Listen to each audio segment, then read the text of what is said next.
आज हम स्टार्ट करेंगे प्रश्नावली 4, जिसका नाम होता है बेटा लोग दो चर वाले रैखिक समीकरण। ठीक है ना। तो इस वीडियो के अंदर मैं आपको इस पूरी चैप्टर का जितने भी सवाल है ना सारे इसके अंदर करने वाले हैं अपन। तो आपको वीडियो को क्या करना है, पूरा देखना है। तो करते बिना किसी देरी के अपन स्टार्ट। तो देखिएगा यहाँ पे कि चैप्टर नंबर 4 प्रश्नावली 4 क्लास 9 का चैप्टर होने वाला है। ठीक है, जिसका नाम क्या होता है, दो चर वाले रैखिक समीकरण। देखो प्रश्नावली का नाम क्या लिखा हुआ है, दो चर वाले रैखिक समीकरण। तो जब भी बेटा लोग अपन किसी चैप्टर को पढ़ते हैं ना बच्चों, कि जब भी किसी चैप्टर को पढ़ने जाएंगे ना, तो सबसे पहले उसके नाम का हमें मतलब पता होना चाहिए कि नाम का मतलब आखिर है क्या। देखो पहले इसके नाम के अंदर जानेंगे कि नाम का मतलब क्या है, कि दो चर वाले रैखिक समीकरण। देखो यहाँ पे आगे क्या लिखा हुआ है, दो लिखा हुआ है, फिर क्या लिखा हुआ है, चर। अब आपको दो का मतलब तो पता है कि मैं बोलूंगा ये कितने हैं, बोलोगे दो। आपको दो का मतलब तो पता है, लेकिन चरों का मतलब अभी तक पता नहीं है। ठीक है, रैखिक का मतलब भी पता नहीं है, समीकरण का मतलब भी पता नहीं है। तो इसका मतलब समझिए क्या होने वाला है। ठीक है, पहले आपको क्या करना है कि दो चर वाले रैखिक समीकरण समझने पहले आपको चर और अचर के बारे में पहले आना चाहिए। क्या आना चाहिए बेटा लोग, चर और अचर के बारे में यहाँ पे आना चाहिए। ठीक है ना, फिर लिख देता हूं मैं यहाँ पे। एक तो क्या होता है, आपका चर होता है, एक तो चर होता है, एक और क्या होता है, अचर होता है। अचार नहीं होता है, क्या होता है, अचर होता है। एक तो चर होता है, एक और क्या होता है, अचर होता है। अब देखो चर के अंदर देखो आपने बहुत बार सुना होगा कि अपन गणित के अंदर बहुत बार बहुत सारी चीजें मान लेते हैं, कि माना कि उस राम के पास 100 रुपए है, ठीक है, श्याम के पास y रुपए हैं। मानते हैं ना कि जो चीज हमें पता नहीं होती है तो फिर मान लेते हैं कि उतने होंगे।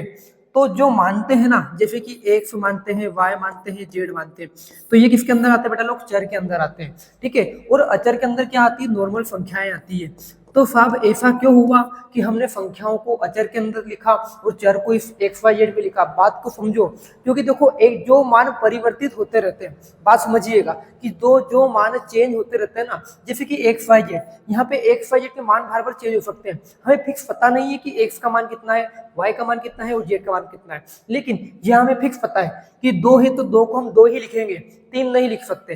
तीन है तो हम तीन को तीन ही लिखेंगे, चार नहीं लिख सकते। मतलब जो मान फिक्स होते हैं ना वो किसके अंदर काउंट होते हैं, अचर के अंदर। और जो मान फिक्स नहीं होते हैं वो किसके अंदर आते हैं, चर के अंदर आते हैं।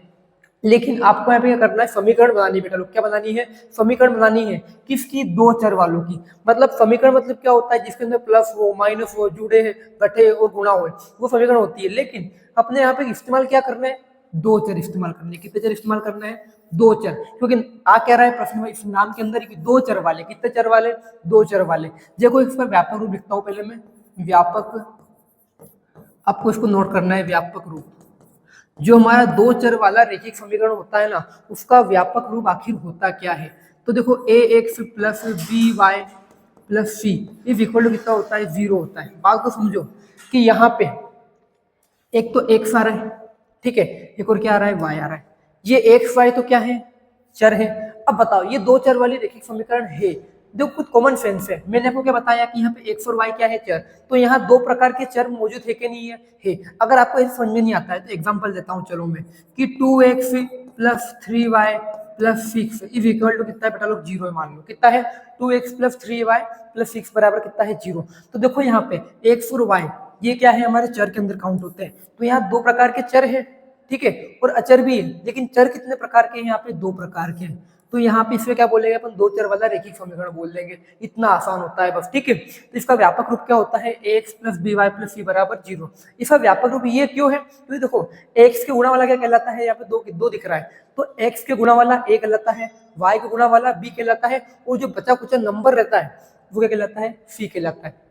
वो बराबर में कितना आता है, 0 आता है। तो अब करते हैं प्रश्नावली स्टार्ट। देखो क्या है प्रश्नावली हमारे पास, कि प्रश्नावली 4.1 क्या बोलती है कि एक नोटबुक की कीमत एक कलम की कीमत से दो गुनी है।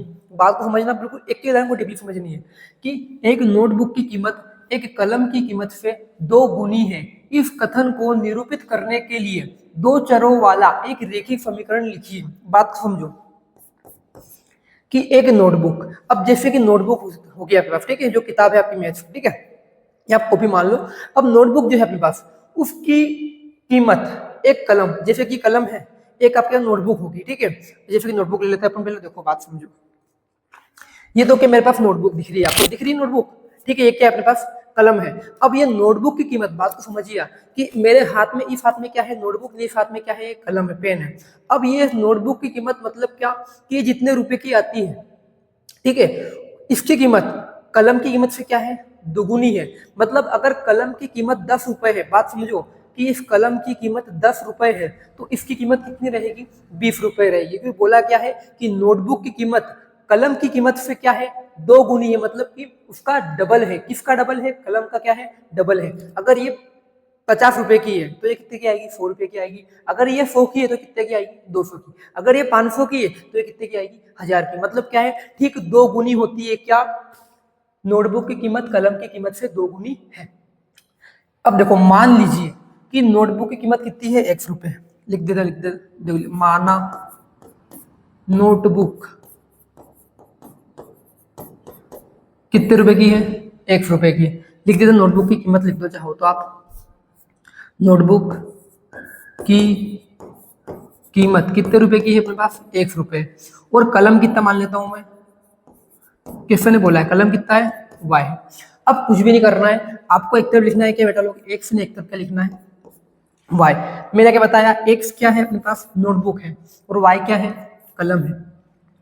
कि नोटबुक की कीमत एक कलम की, मतलब नोटबुक की कीमत x, कलम की कीमत y से क्या है दुगुनी है।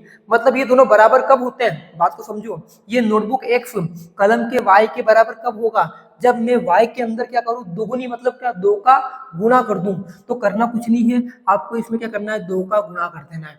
क्योंकि ये दोनों बराबर कब होते हैं, इस नोटबुक की कीमत x इस कलम की कीमत के बराबर कब होती है, जब हम कलम की कीमत में क्या करते हैं दो का क्या करते हैं गुणा। क्योंकि बोला क्या है देखो दो गुनी बोला है, ठीक है ना। तो बराबर दो को गुणा कर दिया, कितना आएगा x इज इक्वल टू कितना आएगा 2y आएगा। अब क्या करना है आपको, देखो हमारा ax plus by plus c बराबर कितना होता है 0 होता है। ये किसका रूप है अपने पास, व्यापक समीकरण किसका, रेखिक समीकरण का, ठीक है, एक चर वाले रेखिक समीकरण का, जिसमें क्या होता है बराबर को उधर 0 होता है। तो अपन क्या करेंगे इधर भी 0 बनाएंगे, तो इसको इधर जाते हैं, कई का हो जाएगा माइनस का हो जाएगा। तो x minus 2y is equal to कितना 0। तो जैसे ये आंसर आता है ना, तो ये आंसर अपना क्या होने वाला है राइट आंसर होने वाला है। अब बारी आती है क्वेश्चन नंबर सेकंड की। देखो क्वेश्चन नंबर सेकंड अच्छा क्वेश्चन है और इसके बाद अपना पूरा चैप्टर क्या होने वाला है खत्म होने वाला है 4.1, ठीक है। तो निम्नलिखित रेखिक समीकरणों को ax plus by plus c बराबर 0 के रूप में निरूपित कीजिए और प्रत्येक स्थिति में a, b और c के मान बताइए। क्वेश्चन देख के घबराने की आवश्यकता नहीं है, पहले क्वेश्चन की एक एक चीज को लिखते हैं हम क्या बोला है।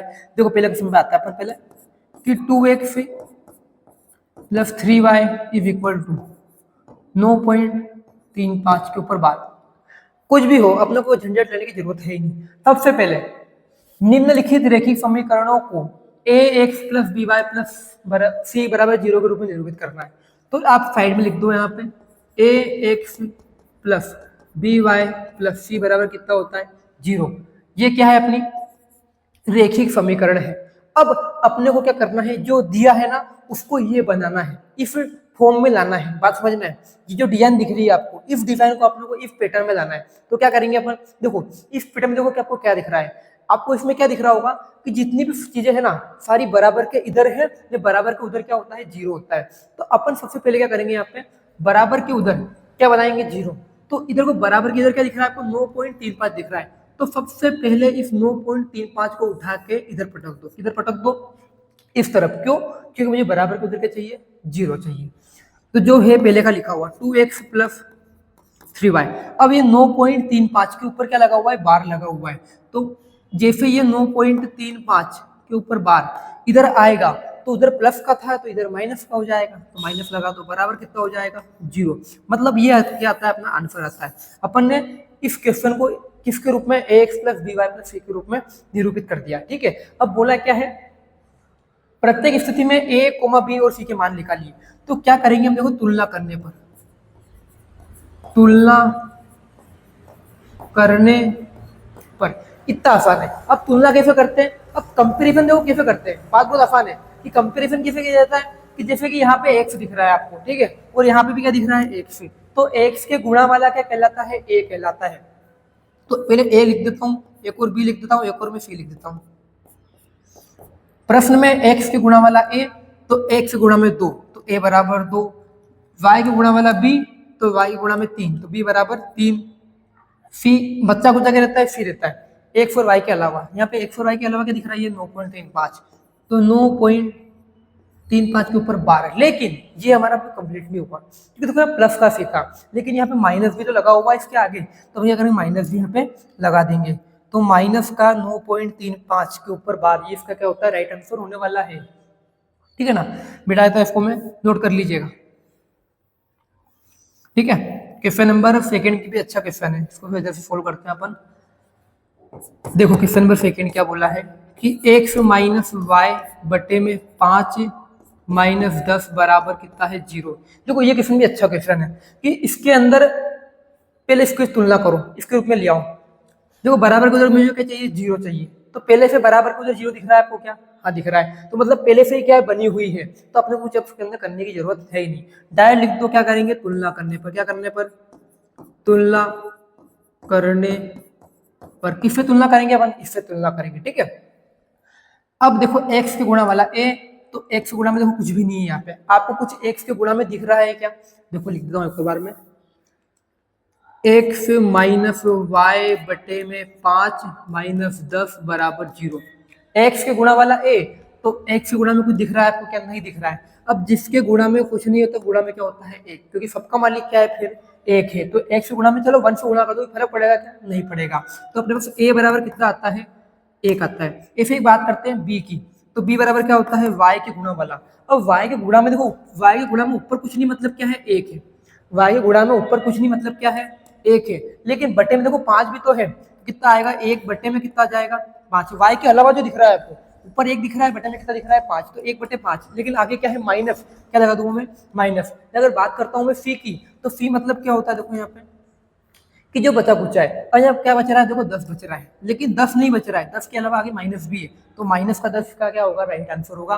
तो a की वैल्यू 1, b की वैल्यू माइनस 1/5 और c का मान कितना है, माइनस का 10। इसका क्या होता है बेटा लोग, राइट आंसर होने वाला है। अब बारी आती है क्वेश्चन नंबर 3 की। देखो क्वेश्चन नंबर 3 क्या लिखा होगा बस यहाँ पे देखिएगा कि माइनस का 2x plus 3y is equal to 6। इसके अंदर क्या करेंगे बेटा लोग, अपन फिर से तुलना करेंगे।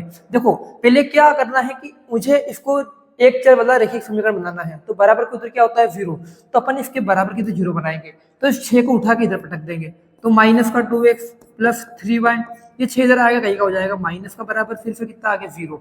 अब देखो ये क्या बन गया, अपना एक चर वाला रेखिक समीकरण बन गया है। तो आप क्या करेंगे, तुलना करने पर, तुलना करने पर अगर मैं तुलना करता हूं तो x के गुणा वाला a कहलाता है, तो a बराबर, तो यहाँ पे x गुणा में कितना है, -2, तो a बराबर कितना जाएगा, -2।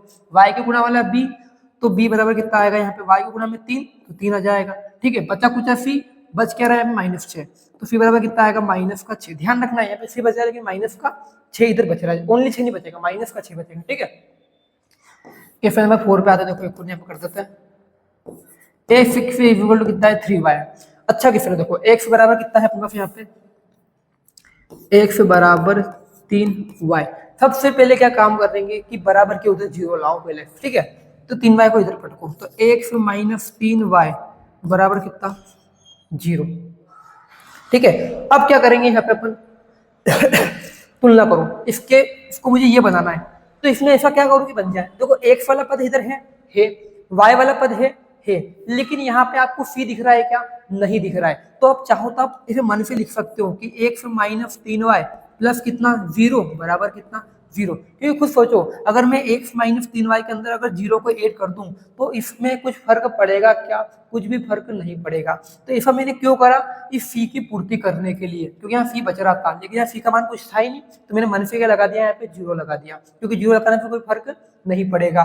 तो अब तुलना करते हैं फिर से कि तुलना करने पर, तुलना करने पर, तो देखो a बराबर कितना आएगा बेटा लोग अपने पास, a मतलब क्या होता है, x के गुणा वाला, तो x के गुणा में कितना है, अब यहाँ पे x है, x के गुणा में कुछ नहीं मतलब क्या है, आगे 1 होगा, तभी तो x से कम x होता है, तो a बराबर कितना जाएगा 1। b बराबर बात करता हूँ मैं, तो y के गुणा वाला b है, तो -3 आ रहा है, तो माइनस का 3, बच्चा कुछ क्या रहता है c। अब यहाँ कुछ भी नहीं बचा, तो मैं 0 माना था, तो c बराबर कितना आ जाएगा, 0 आ जाएगा। तो इसका राइट आंसर क्या कहलाएगा, ये वाला कहलाएगा। ठीक है ना, कितने कितने क्वेश्चन हो गए, 4 क्वेश्चन यहाँ पे क्या होते हैं बेटा लोग, कवर होते हैं।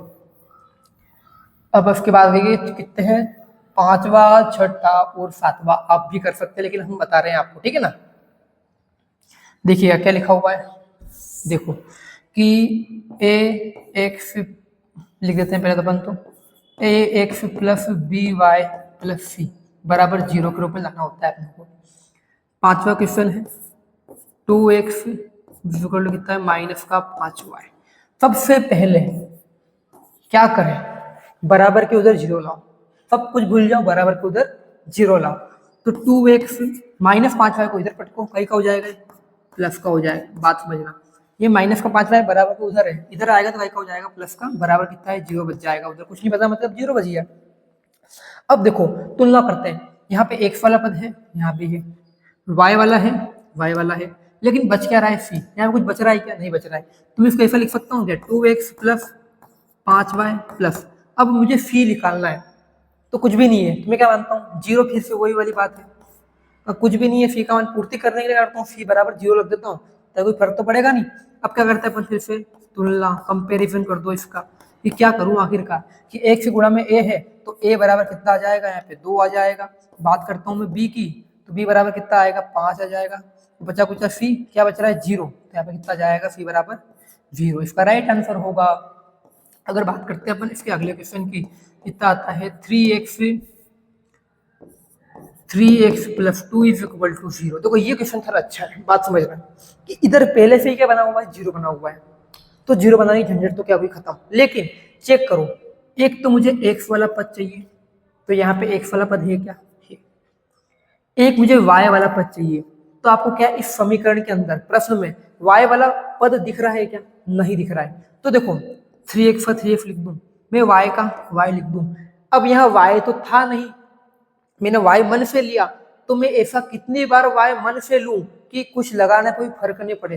तो y को मैं कितनी बार लेता हूँ, यहाँ पे 0 बार लेता हूँ, कितनी बार 0 इंटू कितना y। बात को समझो कि यहाँ y तो था नहीं, मैंने y इसलिए लिया ताकि इस क्वेश्चन की क्या हो जाए, पूर्ति हो जाए, ताकि कंपैरिजन करने में अपने को आसानी रहे। अब यहाँ पे y तो कुछ था ही नहीं, तो मैंने y के गुणा में कितना मान लिया 0, क्योंकि अगर मैं y का गुणा 0 से करूँगा कितना आएगा 0 आएगा। ये 0 को कुछ जोड़ो या घटाओ कोई फर्क पड़ता है क्या, नहीं पड़ता है। फिर क्या है प्लस का 2 तो प्लस का 2। अब तुलना करते हैं, ठीक है, यहाँ पे फिर क्या करेंगे, तुलना करने पर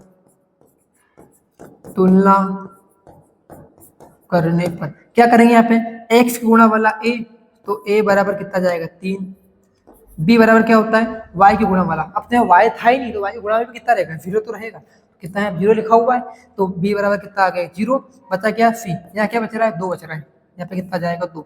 ध्यान रखना है कि यहाँ पे y के गुणा वाला ही b कहलाता है, ठीक, बचा कुचा b नहीं कहलाएगा। कभी आप सोचो कि मैं b का मान यहाँ पे 2 रख दूं, तो ऐसा नहीं होने वाला है। इसके बाद अगला क्वेश्चन देखो क्या लिखा हुआ है, y minus 2 is equal to कितना है 0। देखो अब यहाँ पे फिर से इसकी तुलना अपन इससे करते हैं, तो अब देखो यहाँ पे हमारे पास x वाला पद गायब है, x वाला पद होना चाहिए, y वाला पद होना चाहिए और बचा कुचा भी होना चाहिए। लेकिन इस क्वेश्चन के अंदर देखो ओनली हमारे पास y minus 2 is equal to क्या है 0, यहाँ पे x वाला पद क्या है मिस है, तो अपन क्या करेंगे इसको फिर से लिख देंगे कि 0 into X plus Y minus 2 बराबर कितना 0। खुद सोचो, मैं अगर मैं 0 का गुणा x से करूंगा कितना आएगा 0 आएगा, और फिर 0 को मैं y माइनस 2 में ऐड करूंगा तो कोई फर्क पड़ेगा क्या, नहीं पड़ेगा।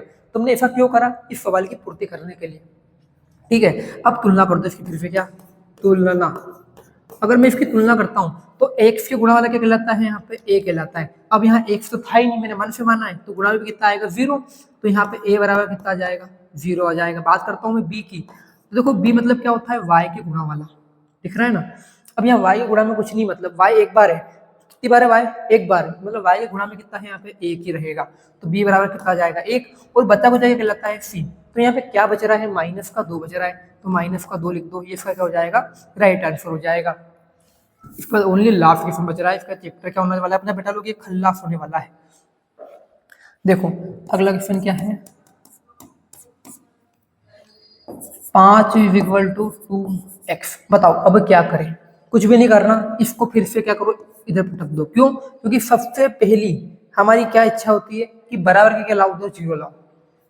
तो 5 ये 2x इधर आएगा, ये क्या हो जाएगा माइनस का हो जाएगा।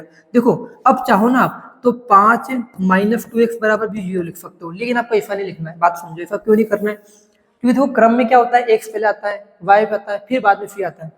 तो मैं 2x इधर लिख दो, माइनस का 2x हो जाएगा। देखो ये प्लस का उधर है, बराबर की इधर आएगा तो माइनस हो जाएगा। देखो तो क्या चल रहा है, प्लस का है 5, ये 5 का है, प्लस का है, ठीक है। बराबर कितना आ गया, 0। अब देखो फिर भी चेक करो, एक वाला पद है, हाँ सब है, बचा कुचा सी भी है, बचा कुचा सी भी है, लेकिन साथ में वाई वाला पद भी नजर नहीं आ रहा मेरे को। तो क्या करूंगा फिर से, माइनस का 2x, बीच में 0 इंटू कितना लिख दूंगा वाई, प्लस कितना 5 बराबर कितना 0। अब तुलना कर दो इसकी फिर से, तो a बराबर कितना होता है, एक से गुणा वाला, एक से गुणा वाला -2, तो -2। बी बराबर वाई के गुणा वाला बी, तो वाई के गुणा में कितना 0, बच्चा कुचा सी, तो बच्चा कुचा कितना है 5। तो इसी के साथ अपने ए बी सी के मान निकलते हैं और इस चैप्टर के सारे सवाल यहाँ पे क्या होता है बेटा लोग खत्म होता है। तो मिलते हैं अगली वीडियो में, लेकिन अगर अभी तक आपने इस चैनल को सब्सक्राइब नहीं किया है तो कर दीजिएगा और लाइक शेयर कमेंट जरूर कीजिएगा।